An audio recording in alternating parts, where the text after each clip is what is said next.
Trump est un type rationnel, il voit bien qu'il ne sait pas très bien. Je pense que le problème de Trump, c'est qu'il ne sait pas très bien quoi objecter à ces demandes russes. Parce qu'elles sont rationnelles, elles sont justifiées par l'histoire. Hein, il faut bien comprendre un truc, c'est que tout ça ne serait pas arrivé si les Américains, c'est-à-dire les néoconservateurs, Obama, Victoria Nuland et consorts, n'avaient pas fait le Maïdan en 2014. Parce qu'en 2013, imaginez ce qu'était l'Ukraine en 2013. C'était un pays qui possédait les régions de l'oblast de Louhansk, de Donetsk, de Kherson, de Zaporozhye, et qui possédait un Crimée. Et qui était un pays qui vivait en paix, quoi.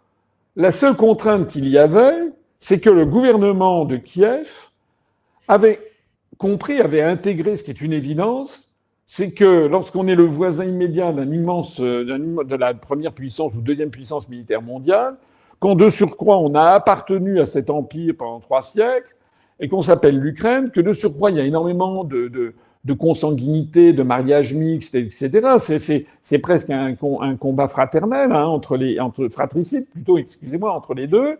Les autorités de Kiev, elles avaient compris qu'elles avaient une souveraineté qu'il fallait quand même tenir compte de la Russie, ne pas provoquer la Russie, ne pas entrer dans l'OTAN ni dans l'Union européenne, et puis louer sous bail amphithéotique la base de Sébastopol à l'armée russe. À partir de ça, je suis persuadé que Zelensky, l'Europe, tout le monde n'en reviendrait pas si on en revenait à la situation ex ante, comme on dit, à la situation de 2013. Mais faute à qui ? Faute à qui ? Qui est-ce qui a tout bouleversé dans le jeu ? C'est justement l'État profond, c'est Victoria Nuland et compagnie, vous savez, qui étaient allés donner des sandwichs pendant le Maïdan. C'est ça le problème, le fait générateur. Or, l'histoire, elle montre qu'on ne peut pas revenir en arrière. C'est ainsi. Donc maintenant, on est dans cette situation. Et alors, je pense d'autant plus que Trump est prompt à vouloir conclure assez vite avec Poutine, qu'au fond de lui-même, il se rend compte que les demandes russes sont finalement assez légitimes, hein, parce que, encore une fois, il y a des gens qui disent comment vous pouvez dire ça, un État doit être souverain. Mais non, déjà dire ça, ce sont les mêmes en général qui trouvent très bien que la France soit complètement sous souveraineté. Perdre sa souveraineté, oui, disparaissent dans un conglomérat. Voilà, mais enfin, lorsque Macron dit la Russie n'a aucun droit ou n'a aucun titre pour décider des troupes qui seront en Ukraine. Mais ah bon ? Mais lorsque la crise de Cuba en 62, les États-Unis, ils ont bien mené le monde au bord de la guerre nucléaire parce qu'il y avait des missiles qui avaient été entreposés par les Soviétiques à Cuba. Cuba, c'était un pays souverain indépendant, mais c'était... Et finalement, les Soviétiques, ils ont flanché. Khrouchtchev, il a dû rapatrier le truc. Voilà. Donc le problème, c'est que ce que je crains, c'est que Macron, poussé par sa folie, n'envoie des troupes en Ukraine. Et là, les Russes, il faut toujours tenir compte de ce qu'ils disent, parce qu'ils sont... Je suis désolé, ils annoncent, ils disent ce qu'ils font, ils font ce qu'ils disent.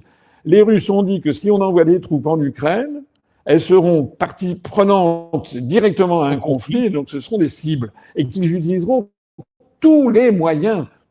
C'est-à-dire qu'on pourrait avoir, par exemple, un missile Oreshnik là, hypersonique qui vient bousiller, je sais pas, un régiment français entier, comme ça, avec peut-être plusieurs centaines de morts de soldats français.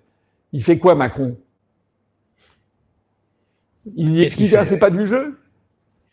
Non, c'est absolument dramatique d'avoir un hurluberlu, un fou, en fait, à la tête du pays et qui ne cherche absolument pas les intérêts de la France, soit dit en passant. Alors, justement, François Asselineau, deuxième partie de notre entretien, il nous reste une vingtaine de minutes maximum. On a commencé un petit peu plus tard. Sur la France, ils ont mis, vous parliez de Maïdan 2014, nous sommes en 2025, ils ont mis un peu plus de 10 ans à détruire ce pays qui avait en effet, avant 2014, de très belles perspectives, comme vous venez de le rappeler. Et 10 ans après, ce pays est anéanti et on spécule même sur le fait qu'il est à vendre et qu'il n'en restera peut-être rien. même pas un État croupion. Donc la France, même s'il a été aidé au préalable, Macron, quand il est arrivé en 2017, il a, semble-t-il, un agenda en disant tout doit disparaître, tout doit être liquidé, j'en veux pour preuve l'épargne, 6 200 milliards, ils vont nous la prendre, ils vont prendre ce qui reste, on est à plus de 3 000 milliards de dettes, mais ajoutez-y les autres dettes sociales, dettes de l'État vis-à-vis de ses pensionnés de la fonction publique, et je dirais que dans 2-3 ans, avec l'effort de guerre demandé aujourd'hui, eh bien, il ne restera plus rien. Il semblerait que ce soit d'ailleurs son objectif. Comment peut-on arrêter cet homme avant qu'il ne soit trop tard, François Asselineau ? Vous savez très bien quelle est ma réponse. Moi, j'ai été le premier en 2018, le 2 décembre 2018, à publier sur le site upa.fr un dossier comme ça, avec toute une série de motifs pour destituer Macron, pour lancer la procédure de l'article 68 de la Constitution sur la destitution du président de la République. Le problème, c'est que vous connaissez mes forces et mes faiblesses. Voilà, c'est que moi, je n'ai pas de député, on n'a pas de député, on est complètement interdit des médias, et c'est le pire en pire d'ailleurs, c'est incroyable, absolument incroyable. Depuis des mois, je ne suis plus invité dans aucun média mainstream. Je suis invité, tout à l'heure, les interlocuteurs précédents, que je salue au passage, il y avait François Martin et Sylvain Ferreira, qui sont des gens que j'aime bien, qui ont des très bonnes analyses.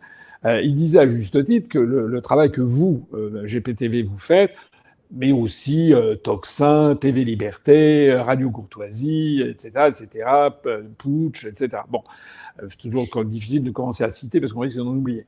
Donc voilà, donc il y a ça en France. Et puis moi, je suis invité dans des télévisions étrangères. J'ai été invité dans une télévision russe, là, il y a avant-hier. J'ai été invité, c'est incroyable, j'ai été invité sur Israël 24 News. Je regardais, j'en revenais pas. Depuis fin novembre dernier, j'ai été invité 3 fois sur Israël 24 News. Quand même incroyable. Et les gens peuvent aller voir. Moi, je dis ce que je pense. Je ne fais pas dans la complaisance. Et d'ailleurs, je pense qu'ils apprécient que je leur apporte la contradiction, parce qu'ils ont besoin aussi qu'on apporte une contradiction rationnelle sur un certain nombre de points qui ne vont pas en Israël, d'exactions. Bon, la situation à Gaza n'est pas scandaleuse, mais moi, je parle parce que je pense qu'il faut toujours maintenir un canal de discussion et de dialogue. Et voilà. Et puis, les choses sont toujours... Il y a tout un camailleux de gris. Mais enfin, je me disais intérieurement hier soir, c'est quand même incroyable. Je ne suis invité nulle part. Et j'ai été, vous avez peut-être vu cette prise de bec que j'ai eue par Internet interposée avec Madame Nathalie Moisan, qui est la rédactrice en chef de l'émission qui s'appelle L'événement sur France 2, où il y avait une émission consacrée il y a quelques jours, c'était jeudi dernier, je crois, à la situation en Ukraine, la guerre qui brôde. Il y avait 4 invités qui étaient le ministre des Armées, Monsieur Le Cornu, qui évidemment est pour l'Ukraine contre la Russie.